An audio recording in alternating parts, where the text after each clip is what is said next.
Hi, my name is Stephanie Nieto, and I am a founder through and through.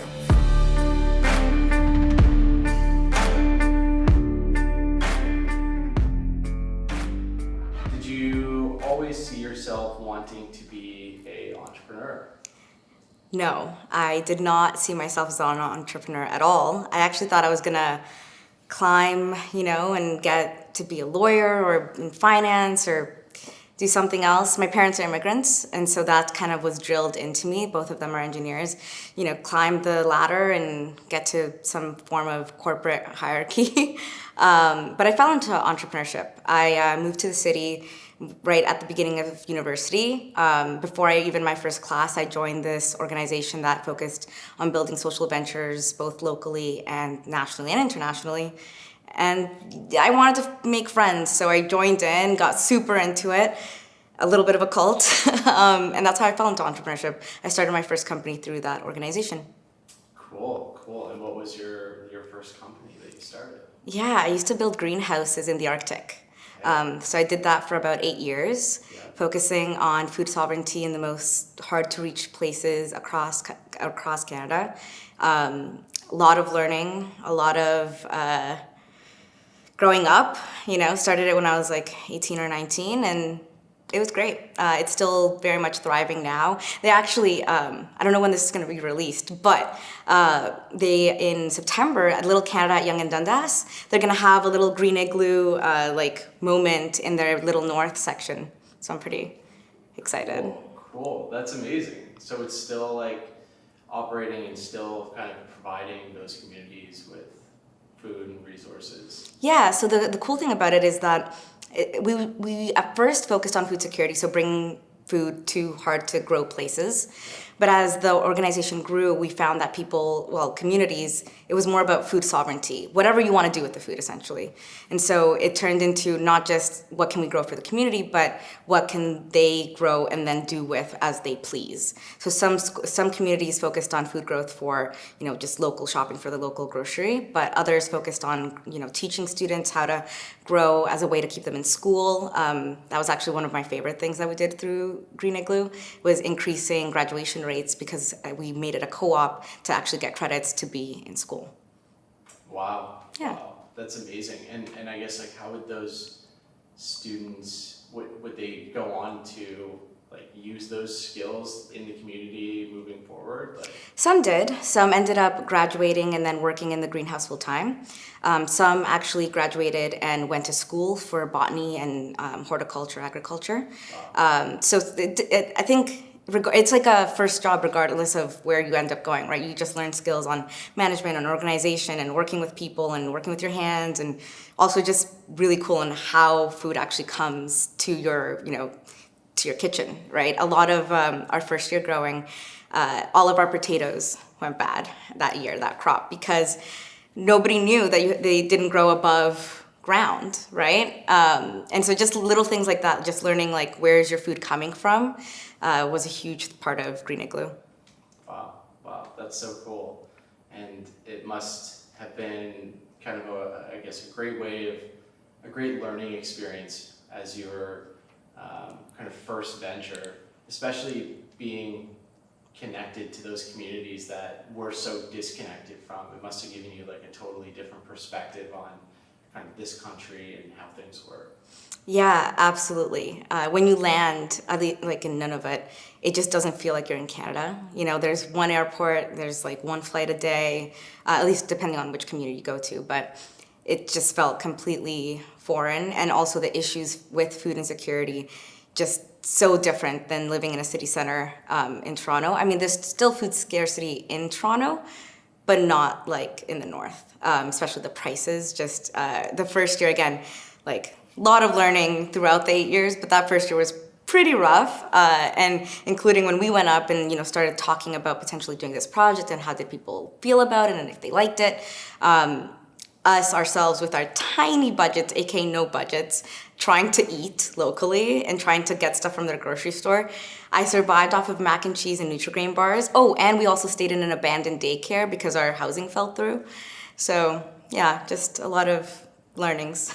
Yeah, I bet. That's really exciting. Thank you for sharing that. So, what inspired you to create Green Igloo, and then I guess where did you transition into Mojo after that? What did that look like? Well, Green Igloo came from a place of wanting to make the world just a better place. And I think that's been majority of my career, just staying in wellness and staying in a way that you can make people's lives better on a day-to-day basis. So Green Igloo came from wanting to just improve Canada. At that point in my career, I had worked in a water project in India. I did microloans in Kenya and beekeeping in Kenya. I know, that one was... I was more support on that project. But I had been doing stuff internationally, and I kind of came back and thought, Canada has given so much to me and to my family, how can I give back? And so I started looking into problems that necessarily weren't being talked about at that time, and landed on food security. And so that's really where Green Igloo came from, wanting to give back. Eventually though, fast forward 8 years and the pandemic hits, and I can't go to these communities anymore. We can't risk spreading disease. And so, I took a break for the first time in a long time, and I finally had time to reflect. And at that point in the journey of Green Igloo, my co-founder had actually moved to be our manufacturer. So I was running the day-to-day, and he was actually building the greenhouses.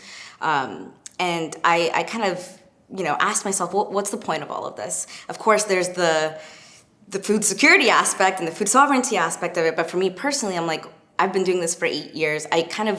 Throughout those 8 years, I worked in the government, I worked at different incubators in the city, and what do I want to do with my life? And I'm still so young. All these questions started popping up. And I realized I'm like, my heart really isn't in this anymore. Like, I love what we're doing. I love the results. I love so much of it, but it's not necessarily how I want to spend my day-to-day anymore. Which commenced a pretty big panic of I was the greenhouse girl. Like, that was my identity. And so I started to think, how do I separate myself from that? And it was actually on a mushroom trip where I asked myself that question, what's next? What am I interested in? What can I lose myself in? And I realized that a big part of that was mushrooms and that entire psychedelic space. And so I knew I wanted to do something in there. I just wasn't sure what. And so, research cap went on, and I reached out to everybody who I thought might have some knowledge about the psychedelic space, even and the cannabis space too. Just kind of figuring out, it's not legal, so what can you do in this space? I did not want to go the illegal gray zone way. And after talking to so many people, I kind of landed on, I want a consumer-based product that you can take on a day-to-day basis. It can improve your day-to-day, kind of back to the day-to-day wellness, making the world a better place while still staying legal. And so I jumped into creating a mushroom gummy. I got introduced to my co-founders through friends. They got connected through a dark web chat about mushrooms. The days of COVID, and we actually started this company together and didn't meet each other until about 6 months for one, and then a year into the other one. It was really funny because one of the co-founders, when I finally met him a year into it, he's the one actually making the mushroom gummies in a lab. I was like, oh my God, you exist. Because he never went on camera either. So it was just this figure whose voice I knew really well, but I had never really, I had no idea what he looked like. Also, you ended up being on Dragon's Den. What was that like? A surprise. Yeah. All of it was kind of a surprise. I think I submitted maybe in May. And then it was the next year when I got invited to pitch in person to see if they would want us to have us on the show. So did that pitch. Didn't really think much about it because I thought it was going to be a smaller pitch. It wasn't. There was hundreds of people there. Did the pitch, waited, and then they called back being like, oh, we have to do another pitch, etc. You have to come back in. I'm like, okay, yet another 100 people probably. I'm going to show up. It's going to be a bunch of people. Show up and they surprise us. There's a camera and they're like, you're in. And I'm like, oh my God, they got a real reaction from it. And then we prepped for 6 months. I would practice that pitch every waking moment. David, my partner, knew that pitch by heart, in the shower, right before bed, as soon as I woke up, I was practicing. We also had to hire set designers to make it interesting, right? It was it was a lot. I also reached out to the community here in Toronto who had been on Dragons, and I'm like, what should I expect? And they walked me through kind of what to expect, which was extremely helpful, because actual like film day, it's about a 2-hour filming process. They cut it down to like 7 minutes, but 2 hours, and anything can happen. They ended up changing some things around in terms of who goes where and like what looked good on camera. I actually, in the episode, you can't really tell, only if you know, but I roll over my foot with like the giant thing that I move out of the way. And I'm like, yes, keep pitching while you're in severe pain. And it was a great experience. Our sales went through the roof right after it aired. They've stayed pretty high since then. Dragon's Den, I wouldn't say it's, like you're not going on Dragon's Den to get the deal. You're going on Dragon's Den for a marketing boost. And it was really positive, but yeah, the entire process was kind of a surprise. Is there any like feedback that you took personally from that experience from the Dragons that has like stuck with you, or were you just like relieved to kind of be done with that pitch forever? for being on TV or whatever. I like erased that pitch from my mind as soon as I was done. But it was interesting. So we had feedback from one dragon that was like, this isn't differentiated enough. I mean, still in the market, I haven't seen something that's similar to Mojo, and we're still getting a lot of retail pickup because we are so differentiated than what is out there. So no to her feedback. But another dragon, it was interesting because he was like super anti-drug, gray zone drug, really pro-pharmaceutical. And he was kind of weary about Mojo. He had Mojo, and then somehow it made his headache go away, which they did cut out of the show, which made me a little sad. But the fact that it worked, and then he was super into them, and he followed up afterwards being like, where can I get more? I'm like, well, listen to the pitch.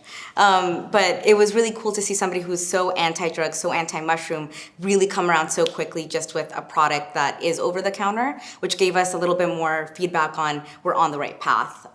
So in that way, yeah, it worked. It was positive. Just kind of continuing on to your like journey. So you mentioned that you had also like taken a break between Green Igloo and then Mojo, and then after Mojo, you took a break and then took your like founder entrepreneur hat off and joined into Resbiotic. What led to that decision, and what has that been like, that transition?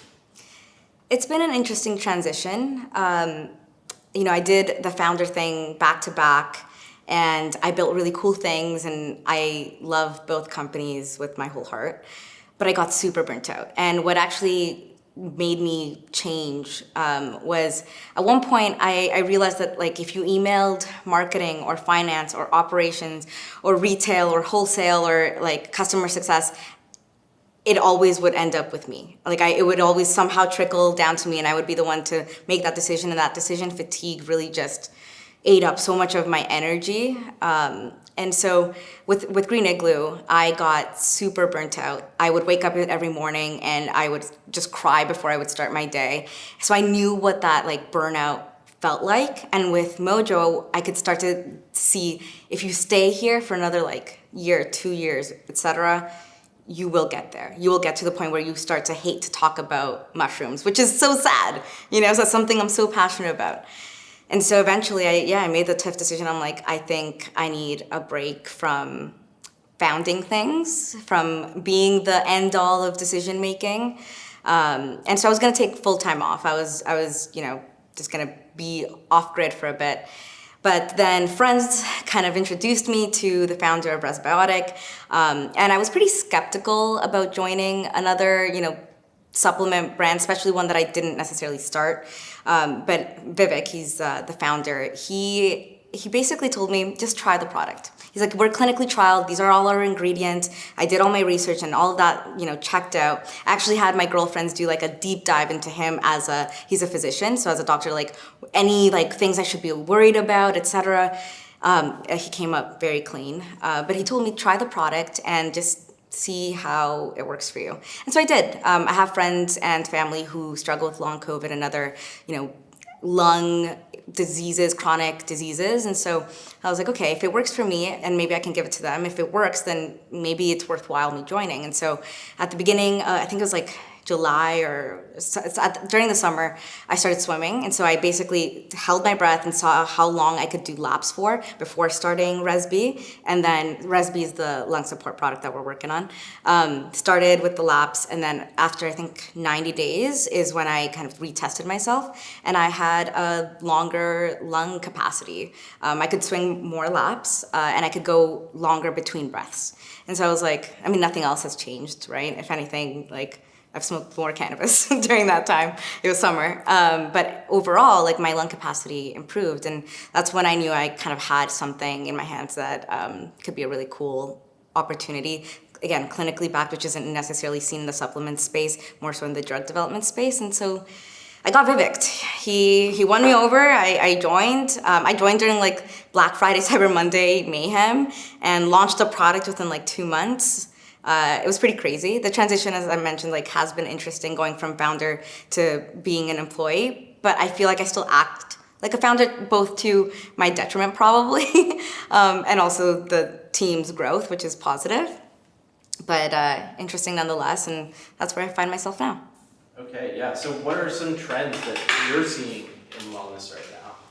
I think the biggest trend has been food and drink becoming functional. So having things like protein maxing, or probiotics or adaptogens in our food and drink, which I feel like wasn't really the norm a few years ago and is really fun to see. But because there's been an explosion of options, supplements are no longer just in the supplement aisle, right? You're going down chips and you're finding stuff that is meant to make your body better. People are also being more cognizant about what's in them, right? So, I mean, I for one, now I basically turn around the nutritional facts or supplement facts on most products, and I'm like, what is in this? How much of it is in here? What are the fillers? Where was it made? You know, and then beyond that, who made it, right? And if it's a doctor or if it's somebody else who's made it, what are their credentials? How else can I kind of look at what is the best product for me and kind of read between the lines of marketing? So I think there's been a really big educational shift in terms of better for you market. But beyond that, I think longevity is also a big play. I mean, everybody has always wanted to live longer, live forever. But now with the research in cell renewal and cellular senescence, I feel like there's been a lot more opportunity to create formulas that can improve the length of your life, or if not, the actual quality of it. There's a lot also in terms of like how longevity and the gut x-axis play together to improve the length of your life. I was reading about how the gut x-axis is how the gut communicates with different organs in your body, and how the gut is regulating inflammation, which is actually a big part of disease related to age. And so, yeah, there's a lot of exciting talk and research happening in terms of, you know, stem cell research, epigenetic markers, and how we can kind of push zombie cells or cells that aren't performing at the top level that they should out of our bodies, and focusing on cell renewal, which I think is going to be really interesting in terms of next product development. Wow. I guess, what are some of the things that you do for longevity? Obviously, you are passionate about kind of wellness and longevity. What are some of the things that you do on a day-to-day basis to kind of help yourself physically and mentally and emotionally? I don't take the all-in-ones. Those are so, I feel like AG1 or the Beckham thing, the IM8, I think. I'm just so not a fan of products and formulas that are like, this is a one-stop solution. I'm more so figuring out like, what does my body need? So I do have a naturopath. I do get tested for, you know, a variety of different things and figure out what does my body actually need, and it's also seasonal, right? Like, I change my regimen every season to figure out, based on what the world isn't providing for me, how do I supplement it? So I don't take supplements just to take supplements. I take supplements based on what my body actually needs, and I do get a lot of sleep. Like, I go to bed at like 8 p.m. And I wake up around like 7 or 8. Great. Nice. If people could remember one thing about you or your work, what would it be? That's a great question. I think if I could be remembered for one thing, it'd be building community, just wherever I go, and building things that bring people together. Nice. Okay, if say your life was a book and each year of your life was a chapter, it's fitting because like this is The beginning of a new chapter. What is the name of this current chapter you're in? Oh, I mean, it's day one. Clarity. I think this would be clarity.